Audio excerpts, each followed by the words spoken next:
सुप्रभात बच्चों। आज हम जानेंगे कबीर के पद के विषय में। कबीर दास जी ज्ञान मार्ग भक्ति धारा के प्रमुख कवियों में से एक हैं और इन्होंने एकात्मवाद पे विश्वास दिलाया है, अर्थात ईश्वर एक है।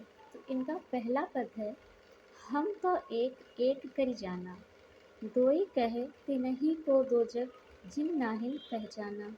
कि हमारे अनुसार ईश्वर एक है, आत्मा और परमात्मा एक हैं, यानी कि हम सब मनुष्यों में, हम सब प्राणियों के अंदर उसी परमात्मा का निवास है, सभी एक समान। जो कोई आत्मा और परमात्मा को भिन्न मानता है या अलग अलग ईश्वरों को मानता है, उनके लिए संसार दोजक अर्थात नर्क के समान है।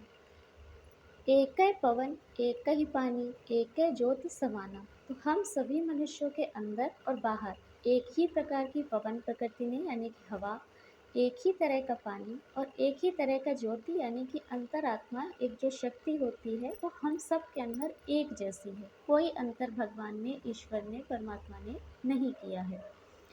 एकै खाक गढ़े सब भारे।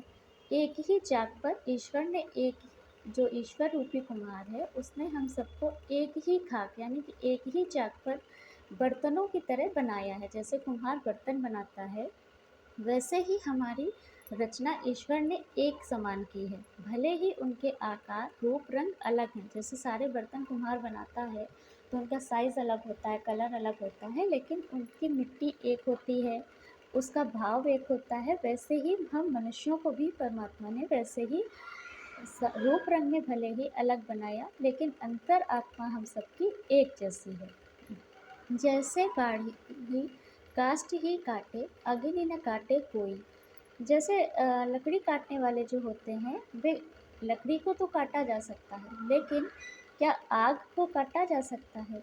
वैसे ही हमारा शरीर है, तो हमारे शरीर की बाहरी जो सुंदरता है उसे छिन्न भिन्न किया जा सकता है, यानी कि नष्ट किया जा सकता है, वो चेंज हो सकती है, उसमें परिवर्तन हो सकता है। लेकिन जो आत्मा है, अंतरात्मा होती है, हमारे शरीर के अंदर जो प्राण रूपी जीव होता है, ईश्वर होता है, उसे कोई भी हानि नहीं पहुंचाई जा सकती, न उसमें कोई परिवर्तन किया जा सकता है। माया देख के जगत लुभाना, काहे रे नर गरबाना। ये संसार की जो माया रूपी है, संसार होता है, संसार में अनेक रिश्ते, अनेक माया रूपी जो मोह भावनाएं होती हैं, इनमें व्यक्ति उलझ जाता है और फिर इन्हीं में भटकता रहता है और अपने अंदर बसे ईश्वर को असलियत में नहीं पहचान पाता। लेकिन जो इन सब मायाओं से दूर रह के अपने अंदर के ईश्वर को पहचानता है, निर्भय भय कछु नहीं व्यापय, कहे कबीर दीवाना। वो इस संसार के लिए निर्भय हो जाता है, फिर उसे सुख से, दुख से, लाभ से, हानि से, अपना पराया किसी भी प्रकार के भाव उसके अंदर नहीं रह जाते। वो हर तरह से निर्भय हो जाता है, यानी कि पूरी तरीके से भयमुक्त होता है। उसको कोई डर नहीं होता है कि मेरा क्या खोएगा, क्या मुझे मिलेगा। कहे कबीर दीवाना। और ये सब किसने कहा? कबीर दीवाना। दीवाना का मतलब होता है अपनी मस्ती में खोया हुआ। तो जब कबीर को ज्ञान हो गया, परमात्मा का बोध हो गया, तो उन्होंने अपने आप को दीवाना बताया, निर्भय बताया, कि वो निर्भय होकर आत्मा और परमात्मा को एक ही मानते हैं, उसका एक ही स्वरूप है। परमात्मा ने सभी मनुष्यों को एक जैसी हवा, पानी, वायु देकर बनाया और हम सब के अंदर एक जैसा ही ईश्वर निवास करता है।